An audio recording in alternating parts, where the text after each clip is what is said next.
Assalamualaikum teman-teman. Dalam tema yang ke-8 ini kita akan membicarakan tentang mahar.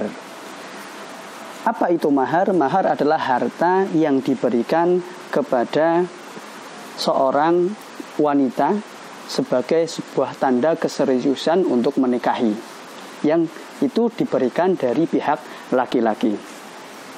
Jadi mahar ini jadi semacam kontrak sosial bahwa seorang lelaki betul-betul bersungguh-sungguh untuk menikahi seorang wanita, untuk menghargai seorang wanita. Bukan harga loh ya, bukan harga, tapi penghargaan, untuk menghargai.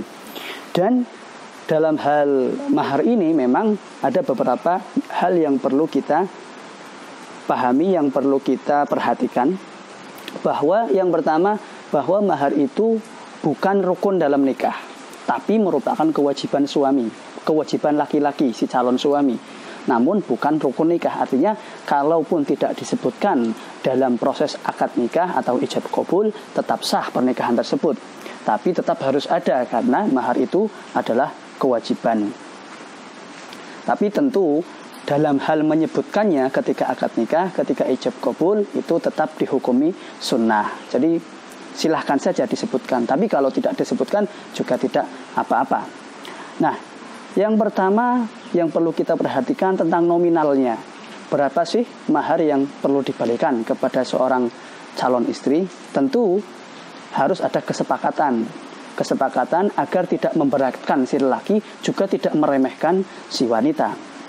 Rasulullah SAW sendiri berdasarkan riwayat dari Sayyidah Aisyah, mahar beliau bagi istri-istri beliau itu sekitar 500 dirham atau 50 dinar. Kalau dikonversikan ke mata uang sekarang sekitar 50 sampai 75 juta rupiah.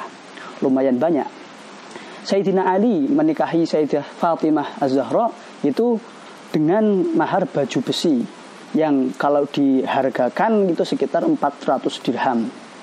Kemudian ada juga sahabat yang memberikan mahar kepada calon istrinya berupa cincin besi yang sangat murah. Bahkan ada yang memberikan mahar berupa sepasang sandal yang harganya sangat murah. Nah, berarti memang tidak ada standarnya, batas minimal atau maksimal dari pemberian mahar ini. Namun demikian, di dalam kitab Fathul Qorib disebutkan bahwa sebaiknya batas antara minimal dan maksimal pemberian mahar itu antara 10 dirham sampai 500 dirham. Maksimal seperti yang diberikan oleh Rasulullah kepada istri-istrinya, yakni sekitar 1 juta sampai 50 juta rupiah atau 75 juta rupiah. Nah, itu standar minimal maksimal yang tidak harus ya, tidak menjadi satu keharusan segitu, tidak. Tapi silahkan semampunya, sekuatnya, dan sejumlah yang disepakati bersama. Nah, itu nominal. Kemudian yang kedua, jenis dari mahar. Yang perlu kita perhatikan betul-betul bahwa jenis mahar yang diberikan diutamakan adalah dalam bentuk materi atau benda atau harta. Ya, yang tentu saja harus suci dan halal. Jadi harta berupa uangkah atau bendakah atau emaskah atau yang lain, yang penting dalam bentuk benda material yang bisa dinilai secara material.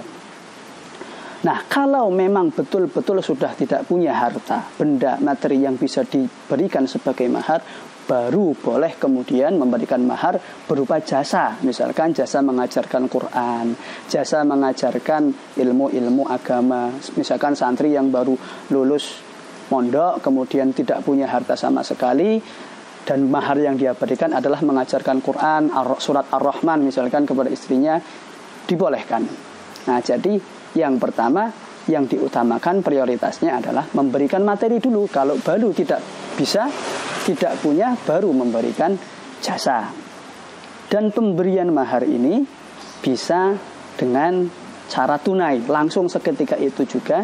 Bisa juga diangsur atau dicicil atau berhutang. Nah, yang perlu diperhatikan dari mahar ketika diserahkan secara berkala, menyicil atau berhutang adalah dimakruhkan menjima istri jika si mahar itu belum dibayarkan. Tapi kalau sudah cicil tidak apa-apa, tidak berkaitan dengan hukum jimanya. Tapi kalau sama sekali mahar itu kok belum diberikan kepada istri, sama sekali belum dicicil, maka berjima dengan istrinya hukumnya jadi makruh. Makruh berjima dengan istrinya. Makanya dibayar dulu walaupun mencicil. Nah, itu beberapa hal yang perlu kita perhatikan mengenai mahar. Nah, dalam hal mahar ini Rasulullah SAW pernah dawuh, inna a'dhaman nikahi barakatan aisaruhu mu'natan. Pernikahan yang paling besar berkahnya adalah pernikahan yang paling mudah maharnya, yakni seorang wanita tidak menyusahkan si suami dalam hal meminta maharnya.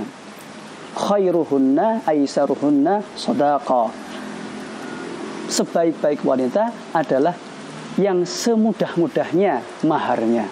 Ya, jadi tidak menyulitkan si calon suami dalam hal memberikan mahar. Tapi bukan berarti kemudian si lelaki meremehkan si calon istrinya. Dia harus memberikan mahar yang pantas. Sebagaimana Rasulullah SAW memberikan mahar kepada istri-istrinya cukup mahal jika dengan ukuran zaman sekarang. Nah, demikian sekelumit tentang mahar. Mudah-mudahan bermanfaat. Wallahu a'lam. Wassalamualaikum warahmatullahi wabarakatuh.